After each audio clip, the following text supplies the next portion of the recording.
Good afternoon and welcome to Science at One, live from South Kensington. So excited to be hosting our first Science at One programme together and promise to put on a good show for all you lovely listeners. That's right. Expect a special segment on Sir David Attenborough, guest speakers, film reviews, and of course a selection of tail-wagging tunes to count down towards the weekend. I don't know about you, Shweta, but this week has been absolutely manic for me. Yeah, I mean, same. I think I've had about 7 Teams meetings or something ridiculous. Tell me about it. Anyway, today is Friday the 15th of May. Now, that might not sound like such a special day. Unless it's your birthday, of course. That is true. That is true. Shout out to any birthday listeners. But if we look back in history, some truly amazing science has been discovered on this very date. That's right. I've done some digging and I've found 3 stories from the past worth mentioning. Okay, go on. Well, the first one dates back to the 15th May 1953. Seeing as we'll be talking about Sir David Attenborough later in the show, I thought I would also give the year with respect to his birthday. Okay. So, on the 15th May 1953, or 27 ADA, I love it. after Sir David Attenborough, a scientist named Stanley L. Miller published a groundbreaking paper on the synthesis of amino acids. Right, and what are amino acids for the non-chemists listening out there? So amino acids is required for everything in your body to function. So the production of amino acids was hugely significant for understanding the origin of life. So what Miller did was he combined gases such as methane, ammonia, hydrogen, and water vapor to sort of mimic what they then thought was Earth's atmosphere. And he zapped them with electric sparks, just like lightning, and saw that amino acid had just been produced in his glass vial. Wow.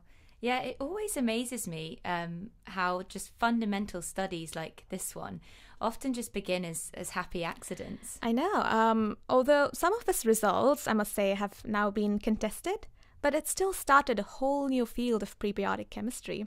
And I actually remember reading his work in my high school textbook and being so fascinated about it. And I think it really sparked my interest in science as well. Oh, really? Yeah. Well, I mean, what a coincidence that we're presenting on this day then. I know. Okay, so what else did you find? 67 years before David Attenborough, that's 1859, a man named Pierre Curie was born. He was a French physical chemist and a co-winner of the Nobel Prize for Physics with his wife Marie Curie, whom I'm sure you would know. Yes, of course. Yeah. I didn't know that they'd co-won the Nobel Prize though. Yeah. Well, together they, in fact, investigated radioactivity. They discovered radium and polonium, as we now know, and set the foundation for nuclear physics and chemistry. Although he tragically died very young in a street accident. Oh gosh, by what? He was run over by a horse. Ouch, ouch, ouch, ouch. That must have hurt. I mean, to be honest, I guess he couldn't have. Yeah. Okay, so the last story I have for you is about an interesting personality. Her name is Williama P. Fleming, and she was born on this day, 69 BDA. You're getting the hang of it, I'm assuming. So that's 1857. Fleming was a Scottish-American astronomer, and she pioneered the classification of stars and was involved in discovery of white dwarfs. What did I just say? During her career, she catalogued over 10,000 stars, discovered 3 on about all of what she's done to the astronomy. I thought about her before. I don't know about you, but I mean, I only took physics up to GCSE, but I would have loved to learn about, essentially the adoptive mother of over 10,000 stars. Yeah, that's amazing. Well, on the topic of stars, our first track is called Movie Star by Netanya. She is a star in her own right, and she's also one of my old school friends. Oh, wow. So big up Netanya. She's on her way to being a big international star very, very soon. So keep your eyes peeled on her. So I hope you enjoy listening to Movie Star. If I was looking for love, I wouldn't be in your arms. someone to trust. Well, you're not the one. You're a happy mistake I made. Last night, after first ride and wine, I'd rather be a movie star. Turn the TV on when I wanna play. I'd rather be a movie star. Turn the TV on when I wanna play. Don't wanna get caught up on your love, then I get stuck on the drug. I can't fall straight from heaven to dust. Don't wanna get caught up on your love, then I get stuck on the drug. I can't fall straight from heaven to dust. I'ma live when you scream, send your fantasy. If it's me that you need, then my fate's guaranteed. I'm still your dream, out of reach. Fly till April while you sleep, and it's sweet. You can see all the parts of me that play hide and seek. Movie star, turn the TV on when I wanna play. I'd rather be a movie star. Turn the TV on when I wanna play. Don't wanna get caught up on your love, then I get stuck on the drug. I can't fall straight from heaven to dust. Don't wanna get caught up on your love, then I get stuck on the drug. I can't fall straight from heaven to dust.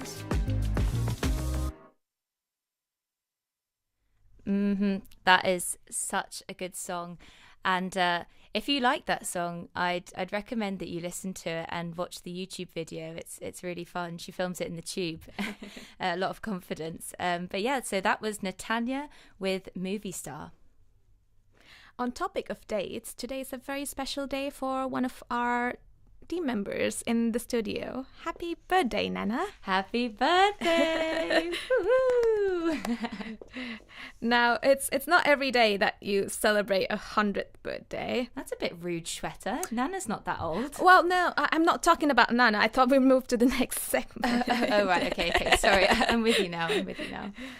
So, I was saying it's not every day that you celebrate 100th birthday. Let alone with a party just across the road. It's Sir David Attenborough, who throughout his 100 years has documented the natural world, studying how animals live and thrive in their habitats. So we went to Euston Station on, when was it? Wednesday? Yeah. At peak rush hour as well, to see what the public had to say about David Attenborough. Oh gosh, I'm so nervous. You can do this. Who should I ask? Gosh. Okay. Excuse me. Do you have any time to answer a question about David Attenborough? Oh, yes.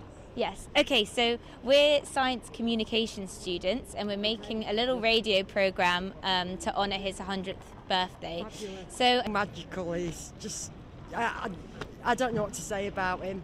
yeah, no, same. He's fabulous, so... Yeah. A lot of people in Blackpool, that's where I'm from and everything. I work on the trains and they always speak about him and everything fondly, so... That's lovely. I'm, Thank you so much. Perfect answer. Alright, take care, Thank darling. you.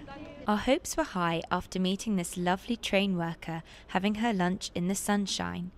However, once we entered Euston Station, things got a little trickier, and the chaotic hordes of travellers were not so interested in speaking to us. I don't know who to ask. In an upstairs cafe, two friendly travellers were able to spare an extra minute. Fair, I don't know, which is probably quite bad, isn't it? But I mean, he was obviously an icon of British TV and, nature broadcasting. But no, I don't have any particular memories of him. But, good on him. That's all I can say. Thank you very much. Okay. If you have any special memories of him, When I was a kid, I loved walking with dinosaurs. It was like one of those things that I used to walk with my brothers all the hours. But yeah, not really anything else I can great. think of. But yeah, Blue Planet, walking with dinosaurs was great. And just a nice guy, isn't he, really? Yeah. It's just like the nation's granddad. Oh, he is. He's so sweet and kind. And when he was crying when he come out and everyone was cheering for his birthday, I was like, oh man. I know, I cried. I know, me too. And I thought I was like the only one that cried, but no, I'm glad you cried too, because I did too. Thank you so much for that. Thank you. Oh, she was lovely, wasn't she? She really was. It was just such a wholesome moment for both of us interviewing people. I felt bad ambushing people when they were busy, but no, it was nice. We got some nice responses. I know.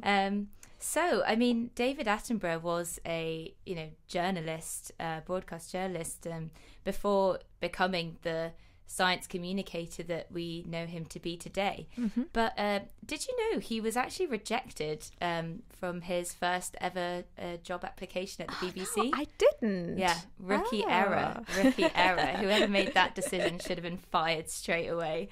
Another little fact. So apparently in a 2017 interview, he was asked which animal he'd like to be for a day, and he answered a sloth. And actually, very recently, a sloth has just been born for the first time in Scotland's Edinburgh Zoo, and he's been named Atty in honour of Sir David Attenborough. That's really which cute. is lovely. But yeah, so Shweta, I'm curious to know, what are your favourite programmes or memories of David Attenborough? Yeah, so I grew up in India, and of course I've heard of David Attenborough, but it wasn't until very late in my teenage years. So there's this wildlife documentary called Wild Karnataka. Now Karnataka is the state in which I was born, and that was the first time really that I watched a wildlife documentary that was about my own state. Wow. And it was narrated by Sir David Attenborough, and everybody was gushing about it, my classmates, like my friends and so on. It was also the first wildlife documentary to be screened in like theaters, so it was a huge deal. So the documentary, it kind of features animals from the Western Ghats, which is the most biodiverse region, in fact, in the world. Wow. So you see a couple of tigers, elephants, but one animal that really, really caught my attention, and I can still vividly remember that scene and David Attenborough narrating it, is that of flying lizard. Oh my gosh. I know. I did not even know my region had flying lizards. They're just so freaking cool. And apparently they're like the closest ancestor to dinosaurs or something of that sort. So because they're reptiles, but they glide. How big are they? They're quite small. Like they're the size of they're the size of a pen, a bit more. I don't know how long that is. Okay, yeah. I think that's a lot less than 3 to 4 meters. Sorry. I would be worried if they were 3 to 4 meters. So yeah, that's wow. Wild Karnataka. Yeah. Yeah. No, I love that. I love that. I might have to add that to my watch list. Before we continue, let's have a little listen to the soundtrack.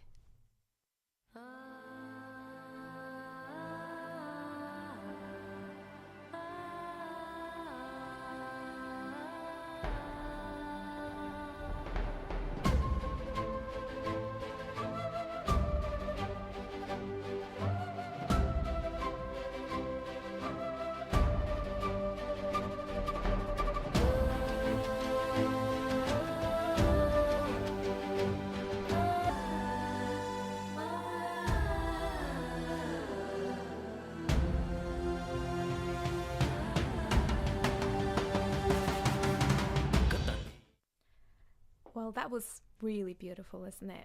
It's by an environmentalist called Ricky Thich. So do check the documentary out if you have the time. It's on YouTube. We'll now play our second track of the afternoon. If any of you were watching Attenborough's 100th birthday at the Royal Albert Hall, you may recall Sir David reciting the lyrics to the song at the end of the broadcast. Yes, it was a truly moving moment, and as you listen, we'd like you to reminisce on your own memories of Sir David Attenborough, his incredible array of programmes, and simply what a wonderful world we live in.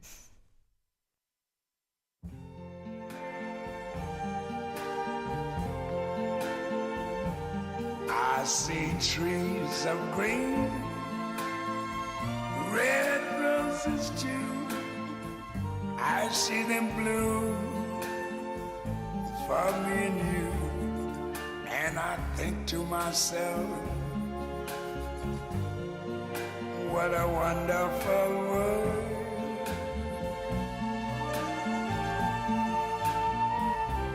I see skies of blue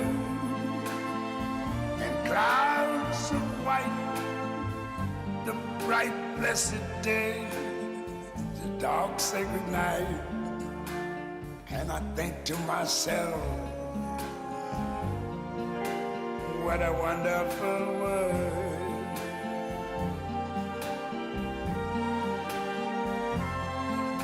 The colors of the rainbow, so pretty in the sky, are also on the faces of people going by.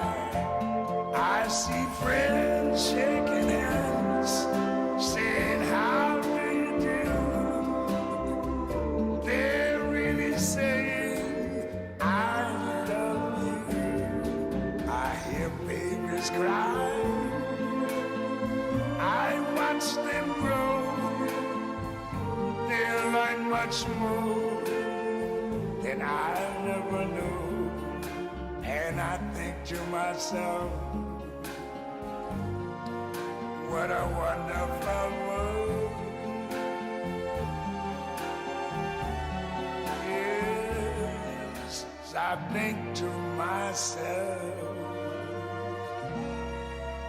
what a wonderful world.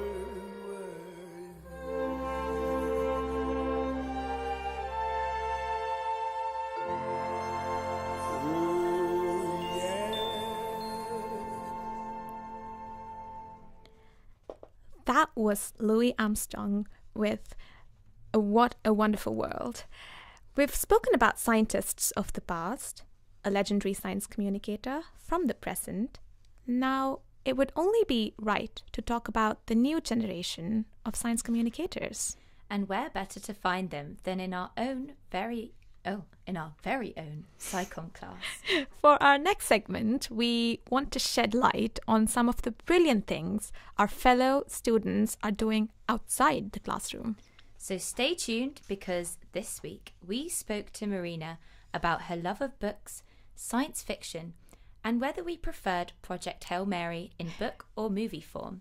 Take a listen. Hi everyone, my name is Marina and I've been working as a bookseller at Waterstones for the past 2 years.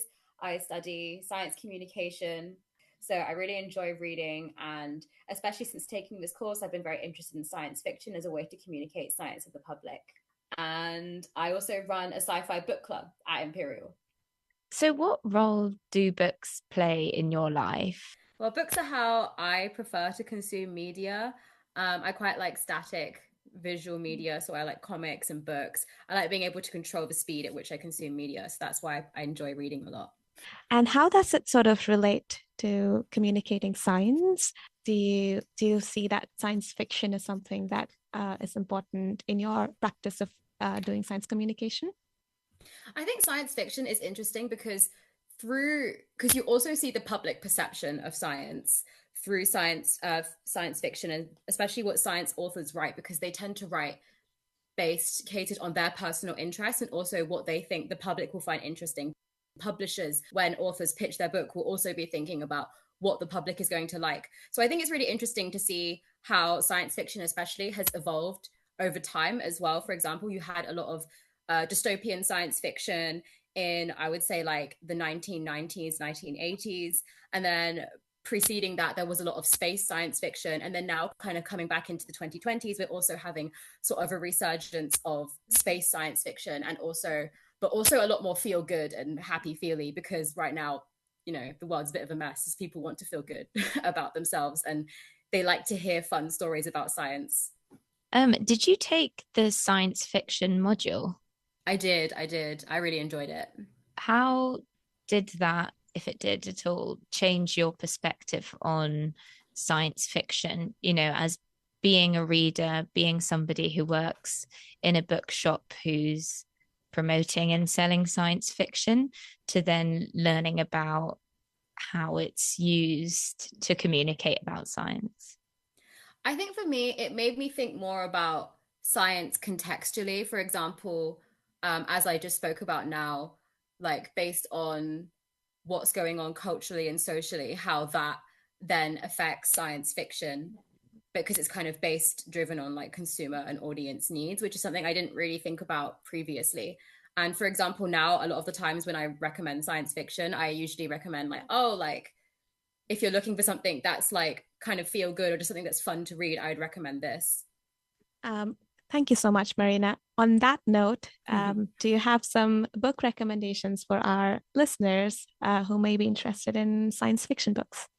Absolutely. So if you guys are interested in books that are quite, I guess, scientifically accurate and also more towards, or I guess discuss science about engineering and space, I would recommend books by Andy Weir. So for example, Project Hail Mary, which just had a film, and The Martian. And then if you guys are interested in books that are more about aliens, and like, I would really recommend Becky Chambers and The Long Way to a Small Angry Planet, the Wayfinder series. She kind of has, it's a bit more of a biology focus, and also she talks about aliens from like a cultural aspect and how their biology affects their culture. And it's really interesting because she explores the concepts of gender through alien species, which I think is very fun. And then if you guys are looking for something that's a bit more introspective and something deep and something that will make you think, I'd recommend Kazuo Ishiguro. So for example, Never Let Me Go and Clara and the Sun. Oh, yeah. I've not actually read any of those. I think I have Never Let Me Go on my shelf. And I just know it's something I need to read, but I've not gotten around to them. So yeah. I've also heard great things about your book club and the book that you read, the Project Hail Mary one, which you also recommended. I wish I had been part of it, but I wasn't. So I'm feeling a bit missed out at the moment. Although I'm actually quite happy I didn't come to the book club, because everybody who has read the book and went to watch the movie says they wish they never read the book before. Really interesting. Yeah. I think the book and the movie both have nice parallels. They both offer different things. I think that they work really well together. Yeah. I might read it now that I've watched it. I mean, if you want the science behind what's going on in the movie, then definitely read the book. Oh, for sure. Yeah, because that's what I kind of felt was missing for me in watching the film. And just one other question that's popped into my head. Have you written any science fiction? No, I haven't. Maybe I should. Yeah, is that something you'd be interested in? Sure, go on then. Twist my arm, why don't you? I'd read it. Thank you. I think that's it for now. Thank you so much for making the time to talk to us, Marina. Thank you for having me. It's been a pleasure and a delight. Oh, well, it's always a pleasure and delight to speak to Marina, who is in Barcelona this weekend. Oh, wow. I'm so jealous. The weather has been awful here in London. Stop, don't go there. I've been stuck in hail too many times the last few days. We were stuck when we were recording as well. No bad memories. Yeah. Okay, so I think it's time for our third track of the afternoon. So crank your speakers up, because the song is The Tired Influencer by Gorillaz.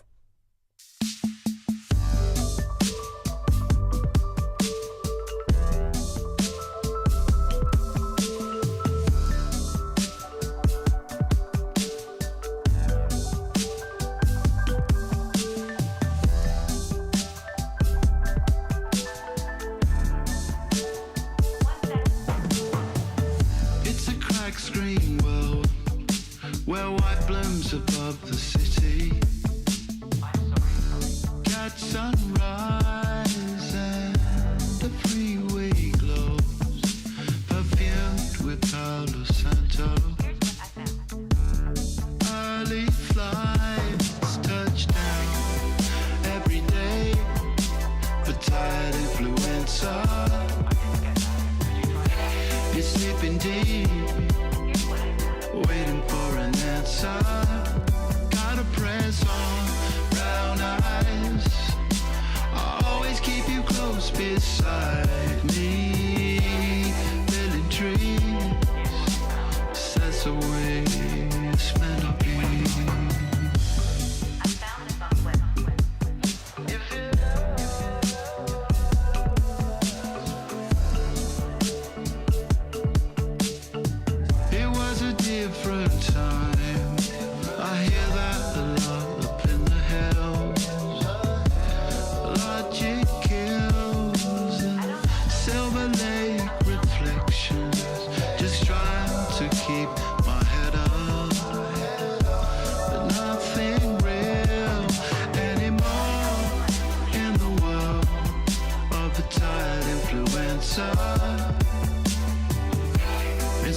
empty, waiting for an answer. Gotta press on, brown eyes. Always keep you close beside me. Million trees, 'cause that's the way it's meant to be.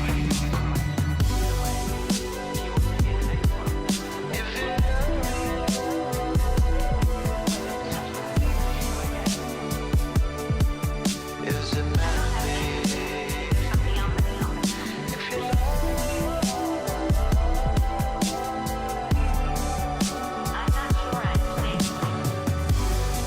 Where you love, where you love. Where you love, where you love. It's meant to be. Where you love, where you love.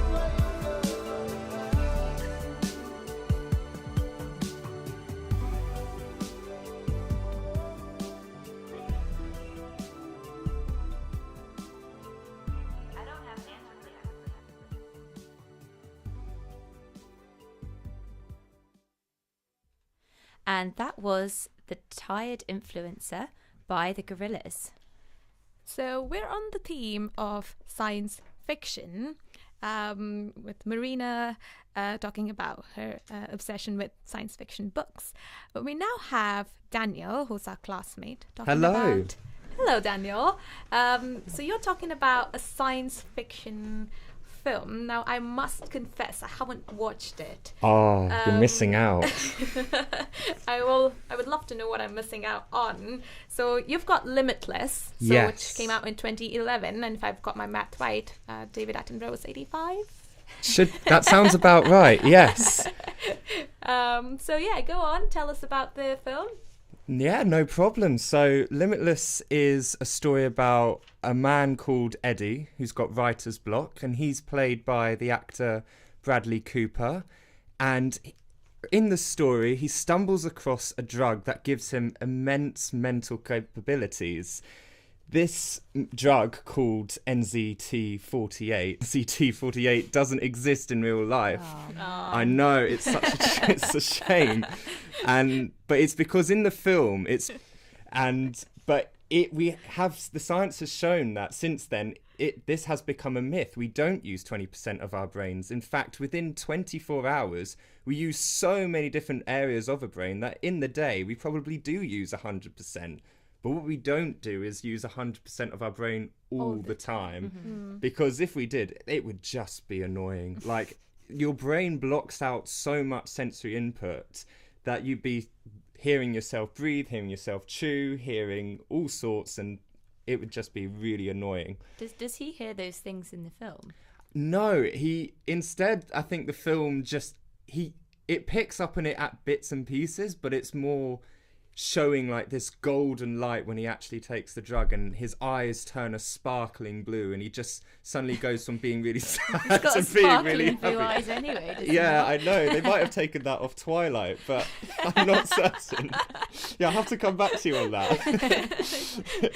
But the reason why I'm talking about this is because recently there was a paper done in March looking at what stimulants, which are similar to NZT48 in real life, and one of them is a drug called Adderall, which has been used to help treat people with ADHD. It's an ADHD treatment, and the study found that in 29 healthy young adults who hadn't taken Adderall before, that there was a correlation between the Adderall and high blood pressure and heart rate. But what the wider implications of that is, I'm not sure. But I thought it was interesting. I wanted to bring it up talking about the film. Mm-hmm. And so, yeah, on the film story itself, I mean, it's a good film. It's just it tries to do, I think, a bit too much whilst leaning too heavily on the concept. Yeah. Like, it feels very much, he takes this wonder drug and then other bits happen. And so, yeah, it's but it's still a good film. It just, for me, it felt like there could have been a bit more to it, and maybe slightly less glorification of him in this state taking the drug and the wonderful things he does with his life, and more of, okay, but what about all the different interjections, more personal rather than spreading it out too thinly with lots of different characters. Had you watched it before preparing for this? Yes, session? I did. I watched it over the Easter holidays. Was that the first time that you'd watched it? And that was the first time I'd watched it, yes. Oh, okay. So I feel less guilty now because like it was 2011, so I thought everybody watched it. Right? I mean, I think I watched it like a very, very long time ago, and all I remember is just everything sort of flashing, and he was zooming. It was as if everything was in fast forward. But it's not got a great end, has it? No. I mean, no spoilers. No spoilers. Well, it's a sort of a happy ending. It's just a bizarre ending. I mean, the last word he says is, "What?" No. I know, and it's like, what are you talking about? But for all the listeners at home, if you do want to watch Limitless based on that brilliant review, it's free on YouTube with ads. Okay. Well, thank you. Well, I think Shweta will be doing that, maybe. I'm not fully convinced, I must say. Well, thank you. Well, thank but you, still, Daniel. thank you so much, Daniel. Yeah. Thank you for having me. Yeah.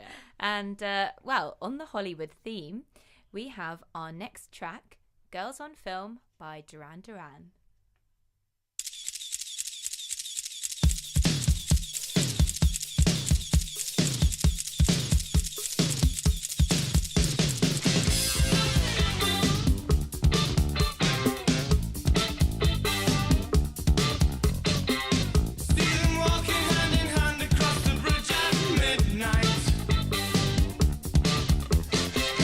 Heads turning as the lights flashing out are so bright.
Oh, I just love that song. I love that song so much. I could listen to that on repeat forever. So next we have some science news, a little science news roundup by our very own Nana, the birthday girl today, who is not 100. I repeat, she is not 100 today. She is slightly younger than that, just slightly. So I believe that she's going to be speaking to us about PCOS, polycystic ovary syndrome. Yes, that is it. And how they've now coined a new term for it, which is PMOS. And Nana is going to tell us a little bit more about that. Yeah, so Tuesday the 12th of May marked a big day for women's and people with uteruses health. Since the name polycystic ovary syndrome, or PCOS, was changed to PMOS, which stands for polyendocrine metabolic ovarian syndrome. PMOS impacts 1 in know about it, so that leaves like a big group of people undiagnosed. But those who have the syndrome experience hormone fluctuation in various ways that impact, for example, weight, metabolic and mental health, skin, and the reproductive system. The change of name was a long-awaited one within the PMOS community. The hope of this new name is that it moves the focus away from the cystic part, since cyst I thought more of as a symptom of the syndrome and not the cause. Oh, right. Mm-hmm. But polycystic ovaries being one of the 3 guidelines criteria for diagnosis, but they are not necessary for diagnosis.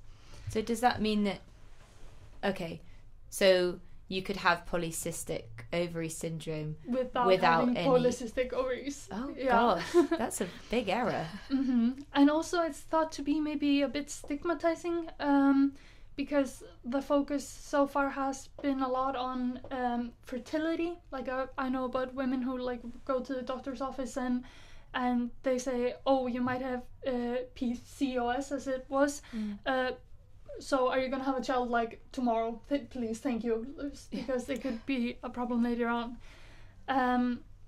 But this emphasis on fertility can be like a big stigma in many parts of the world, where infertility is kind of linked to their supposed like value or worth. So patients might be less likely to seek out help. So that was another like thought behind changing the name. And by including endocrine in the new name, it references the complex networks of glands and organs that produce and release hormones that affect metabolism, growth, reproduction, and the mood. That's a big one. And among those in the networks are like the thyroid, adrenal glands, and pancreas. And by including metabolic, that's a big one as well, because that's a huge thing about this syndrome, is that it impacts weight gain, and it can lead to type 2 diabetes and sleep apnea, cardiovascular disease. Wow. And this is maybe controversial, but it was decided to keep in the ovary-related part, so it's still polyendocrine metabolic ovarian syndrome, since to symbolize that it is a syndrome that affects women and like people with female anatomy, because sadly this group has to fight more. I think we have like a lot of studies on that they have to fight more in the doctor's office for relevant care and relevant diagnosis. Yeah. Is it the new term is PMOS? Yeah. From PCOS. Yeah. So is that something that they're just proposing, or is it going to be changed? No, so right now there's like a big process going to come along that hopefully changes the name everywhere. So in the new material will be released, so like scientific and medical material will be released with a new name, and the same goes with educational material, like changing it online, changing it in textbooks, and so on and so forth. And this has been like a massive, it was worldwide. They tried to get people from regions all over the world to come together to select a new name and get acceptance that this should be the new one. And both healthcare professionals, all types of healthcare professionals, and what I think is really important as well is that patients were a big part of this process. That's good. Thank you so much for shining limelight on an important issue such as women health, and I don't think we have enough conversations about it in spaces, so thank you. Yeah, hopefully this will kickstart a new conversation around it. Well, going to our next track, Nana, would you like to pick a track? Yeah, since we're talking about news, I think it's only right to play The News by Paramore.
we called it normal. Every second of collective heartbreaks, all together every single head shakes.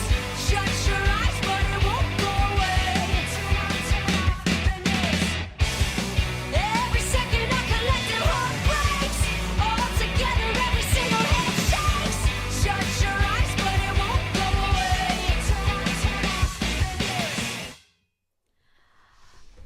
That was The News by Paramore, which Nana recommended.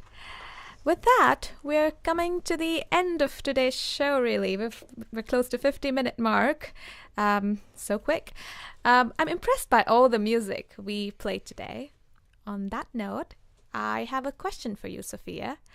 When you were a kid, have your parents or family members told you that listening to music makes you smarter? Well, I know about that. That's called the Mozart effect, isn't it? Yes. Yes. I mean, I don't think they specifically told me about it, but I did have classical music playing through my house a lot as a kid, and every time I went to bed, there was a CD that played through some classical tunes. Yeah, that's true of my family as well.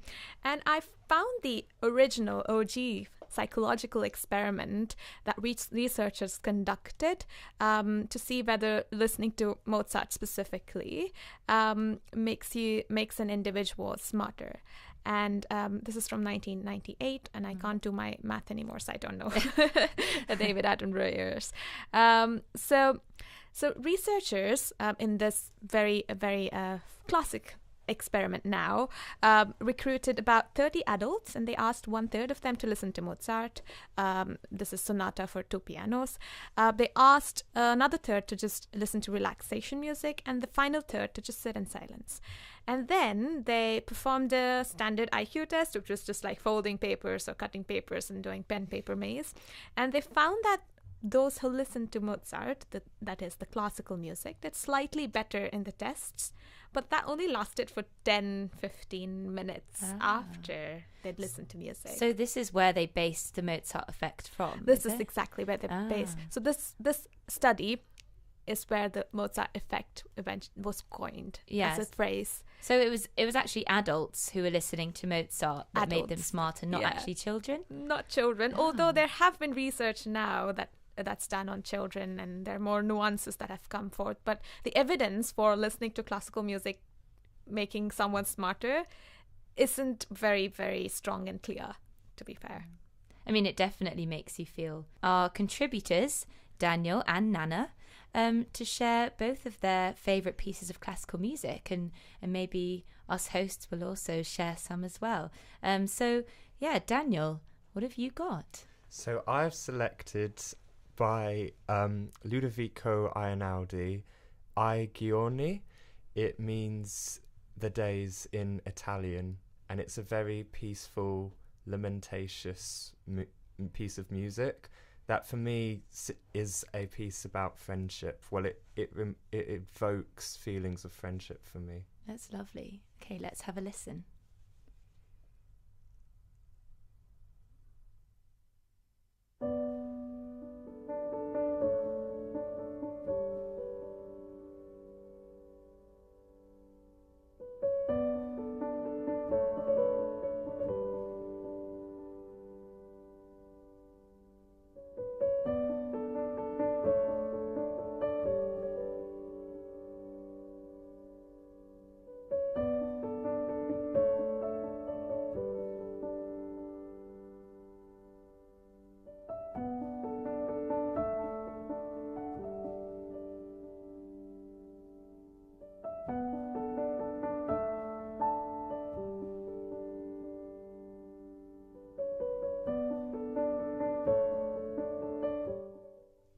Well, thanks, Daniel. That was a really calming piece of music. Thanks for sharing it.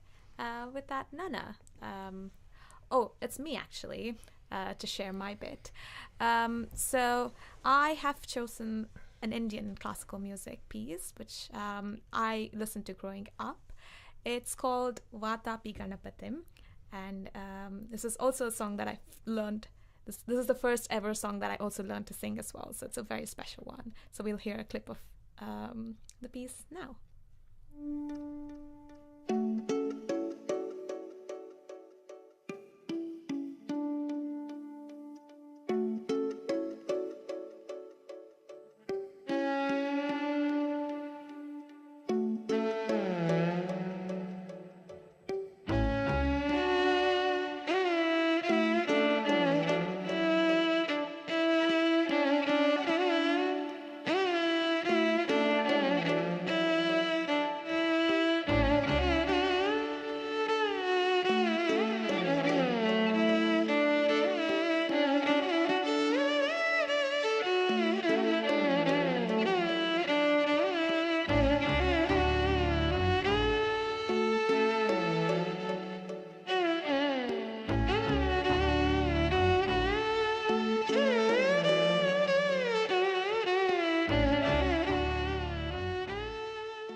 It just brings me so many memories listening to it even now. I cued Nana in slightly earlier than I was supposed to, but now it's your time, Nana. Why don't you go ahead and share your bit of music?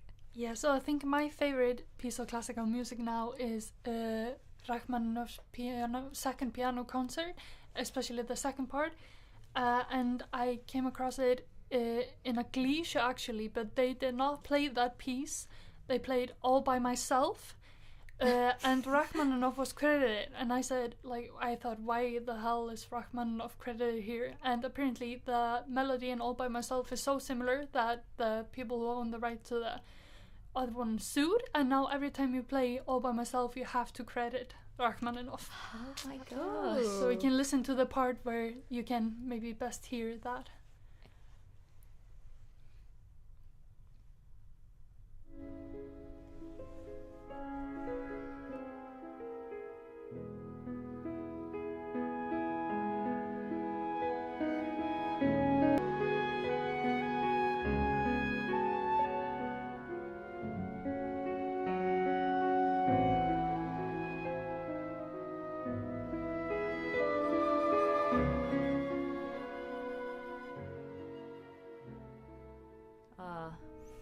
I love that song. I love that song so much. On to mine. I actually have a correction. I got a text from my mum. Yes, I did used to listen to Baby Mozart. Yeah, so my piece is Debussy, which, well, I remember it being on this CD. Maybe it wasn't, because I don't know, Baby Mozart, Debussy, Baby Debussy, who knows? But Debussy's 2 Arabesques, L66, which he actually composed in his 20s, and I love it very much. So let's have a listen.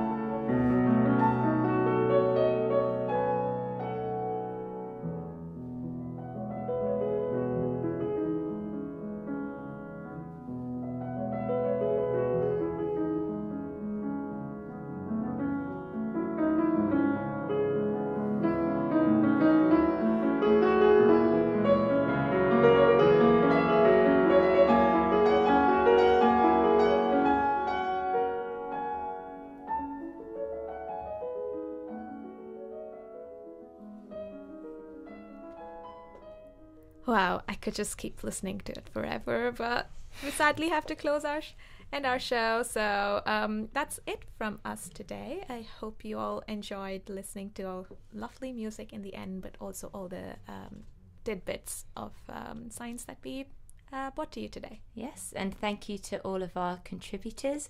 Happy birthday again, Nana. Thank you. Not on her 100th birthday. Let's add one more time.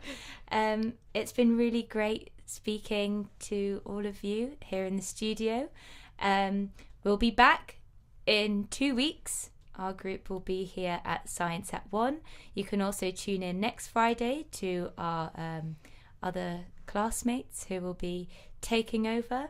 But for now, we hope you have a lovely Friday and rest of your weekend. Thank you. Bye.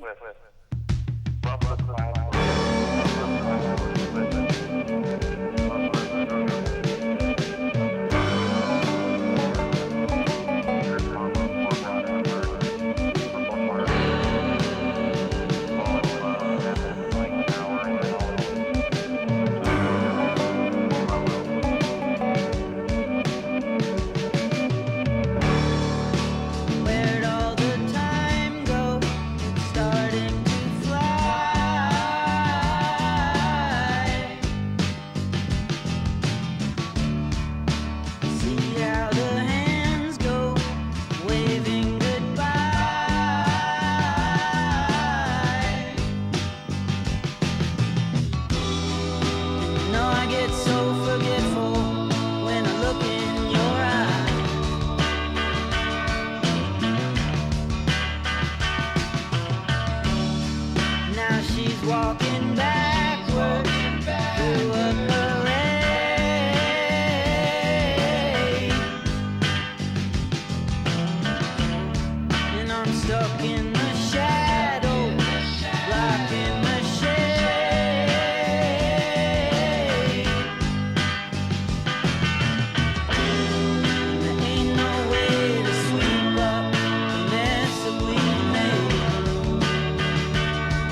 dressed up like a pillow, so she's always in bed. Flowers for the sick and dead. She's on the go, way too fast and way too slow. She'll turn the stone in hospitals and funeral homes. And when the fall rises, somebody sighs who is not in disguise anymore.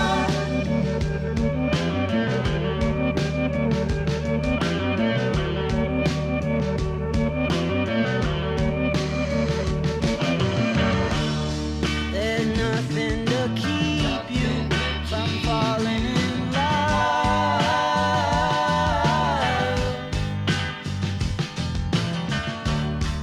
It starts at the bottom, it comes from above.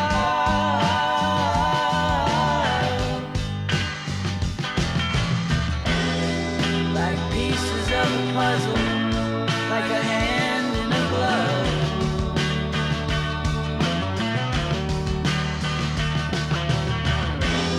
She gets dressed up like a pillow,